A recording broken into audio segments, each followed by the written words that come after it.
Hello everyone, Vulcan here, and here we are at last with the final episode of RWBY Volume 4. Color me surprised, but this episode did a great job in bringing the volume to a close. The way it ended also makes me think that Eruption Fang's theory on each volume having an atmosphere reminiscent of the Four Seasons could actually be true. After all, the Four Seasons are a very important theme in this show, and so far, each of the 4 volumes has in fact represented their respective atmospheres well. To start us off, I want to talk about the fight scene. Before going into this episode, I was concerned that it might turn out to be lackluster and nonsensical like the fight in the first episode, which had proved to be quite underwhelming. However, it turns out that the fight was actually really entertaining, on top of the fact that there were a number of occasions where I got really scared. I swear, each time something happened to either Ren or Nora, I kept thinking back to Dishwasher's fan art. I was literally on the edge of my seat praying that it wouldn't happen. Early in the fight, the Grimm spots Crow some distance away, and it looks like it's about to attack him. Jean realizes this and makes a dash for Crow to try and save him. Interestingly enough, and luckily for Ranger, the Grimm tries to attack Jean instead of the easy prey. So either the Grimm was trying to catch him off guard by feinting, or it made a poor decision. Either way, Jean manages to get Crow, but the Nikolavi began to charge toward them until Ren used his semblance to render Jean and Crow invisible. Not knowing what happened, the Grimm naturally starts looking around to try and find where his targets went. I thought this was a really good use of Ren's semblance, as it shows how it can also work from a distance, supposedly by having the skin being in contact to the ground. In a way, it's similar to Toph from Avatar, specifically her earth sense, which allowed her to see everything so long as her feet were in direct contact with the earth. Remember that Toph said her sense was impaired if her feet wore normal shoes, and I think a similar thing is happening here. If Ren wants to use his semblance to hide someone who isn't close to him, he needs to touch the ground directly. Now, one thing that kinda bothered me is why didn't Ren use his semblance more often in the fight? Had he done so, it would have given the rest of the team a huge advantage, especially with such a heavy hitter like Nora around who could do some serious damage, which of course she did at the end of the fight. That, or focus his semblance on Jean so he could cut away at the Nikolavi's legs to render it immobile, allowing for either RWBY or Nora, or perhaps even both, to deal the Grimm a huge if not decisive blow. However, that is a really minor thing in the whole scheme of things. At the end of the day, this fight was as much of an emotional one for Ren and Nora as it was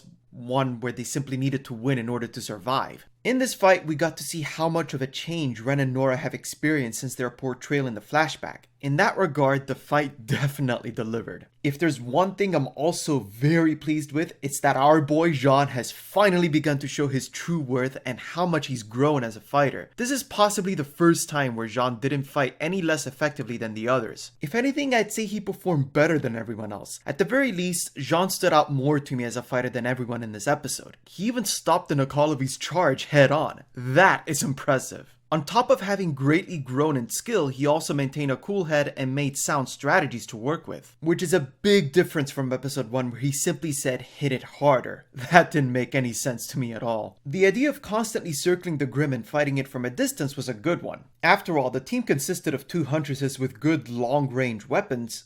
Her range has so much range.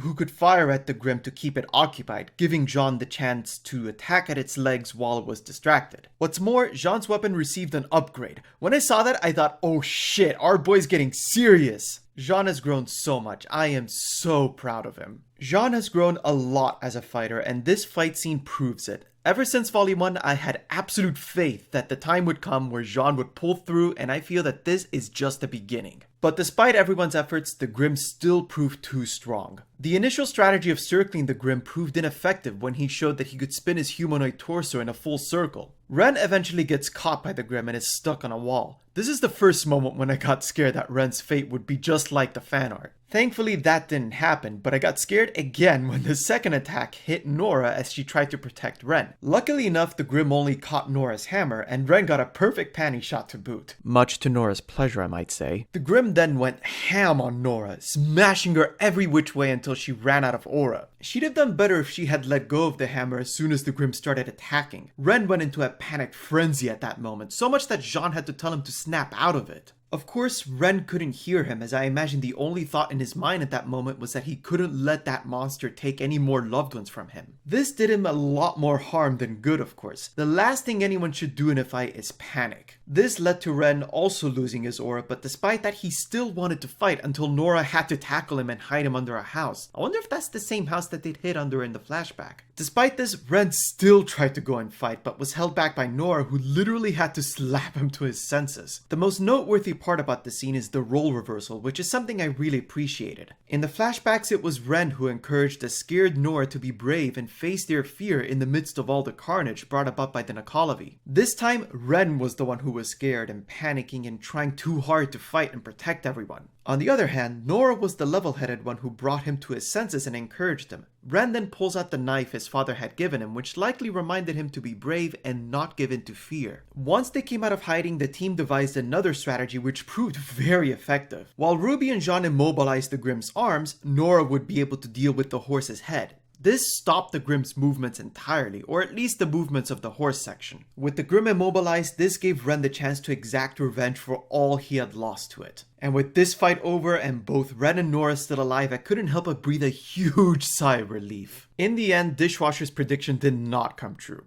You did well with Penny and Pyrrha, Dish, but not this time. Not this time. Nora once again tackled Ren, this time to give him a huge bear hug. Then, seeing Ruby run to where Crow was taken, once again I became anxious. Crow's theme playing didn't really help either, but thankfully, Crow was still hanging in there. Despite his bad luck semblance, it seems everything went well. To top it all off, a military patrol from Mistral came to pick them up after seeing the smoke of the Grimm. As they were being transported to Mistral, which the team got a sight of during their flight, Eruption Fang's theory on the 4 seasons came to mind. I won't get into a lot of detail about that theory, but I will talk about how it relates to this volume. Volume 4 is ultimately meant to represent winter in terms of its atmosphere. Everything bad that happened in the fall season, represented in Volume 3, continues to linger on. Hardships are experienced by everyone in the volume, giving a feeling of cold and darkness around them. However, I feel Eruption Fang is definitely right about the fact that the transition from fall to winter is much different from winter to spring. With the arrival of the group in Mistral, we could immediately sense a new air of positivity, typical of springtime, which represents new beginnings. We could definitely see things moving forward as the teams, both Ranger and Ruby, had overcome the difficulties that winter presented them with, such as Tyrion and the Nakalavi. With the coming of spring, we can look forward to a new beginning and a whole new year. For the rest of this episode, we get to hear Ruby's monologue while writing her letter to Yang. If nothing else, this monologue was fantastically written, especially because of the way it puts emphasis on the show's theme. Considering this episode was released not long after the 2nd anniversary of Monty's death, may he be resting peacefully. There is no better time to make such a strong emphasis on the theme of moving forward. Through her monologue, we also get to know how the characters have developed after facing all the hardships that came their way. Ruby talks about how her journey brought her and the rest of Ranger further and further away from the familiar setting of school and everything they knew, how much uncertainty they faced on their journey and how scary it was not knowing what could happen next. What really sticks out is how we finally get to know exactly why Ruby wanted to become a huntress, or at least her newfound motivation. Initially, at least as far as I recall, it was because she was inspired by stories of their bravery but never seemed to consider what kind of hardships would come her way. With everything that has happened in the past 2 volumes, Ruby acknowledges that bad things do happen, as Yang had said in Volume 3. This to me is the first step in her development because she's no longer the naive little girl we got to see in Volume 1. By acknowledging that bad things happen, her reason to become a huntress is no longer a child's dream. The fact that such things happen is the reason she wants to be a huntress and do whatever she can to stop those things from happening. More importantly, she'll never give up no matter how tough things will get for her. But the most important part of her monologue is when she talks about how they've all lost something and has seen what loss can do to people, which is most likely a reference to the end of episode 2. However, giving up anytime they, or even we in real life, would lose something is what no longer allows anyone to move forward. Giving up when losing means giving up the great things that could lie in store for the future and the strength to bring about change. To also be there to guide those who have lost their way, no matter how difficult things could be, is what Ruby came to realize is to be a huntress. While she's saying all these things, we see Jean looking at his weapons, undoubtedly thinking about Pyrrha given that her own gear is now part of his. Ren and Nora later join him with Ren placing his father's knife next to Jean's weapons. This basically meant mementos of people they lost were now gathered together while the team held on to each other. This has a lot of significance in that they've all lost something, or at least Ren and John have, but they all still have each other. It ties in with RWBY's line about having to try for the sake of those they haven't lost yet, rather than those they have lost. This further brings out the show's theme. Doing things for the sake of those who only exist in the past only leads to losing sight of those who are still there in the present, underlining the importance of moving forward. To be stuck in the past means no real change can be brought about in the present, hence why RWBY changed her sentence the way she did in the letter. We also get to see the rest of Team RWBY during her monologue. Weiss has bribed someone to smuggle her into Mistral while Blake is looking at the two flags of the White Fang, bringing out the older and more peaceful flag. Most important of all, we also see Best Girl making a journey to Mistral of her own. Of course, she makes the trip a lot faster thanks to her bike, and by the gods does her new outfit look amazing. Easily the best thing to happen in this volume. Then there's the fact that no one sports aviator sunglasses better than she does. It was also funny to see the sign toward Kuroyuri change to bandits like some sort of prank. Yang saying "you are in so much trouble when I find you" while smiling possibly refers to RWBY, and I do think Yang decided to head for Mistral after all. And with that, we have a strong chance that all of RWBY will be reunited early in Volume 5.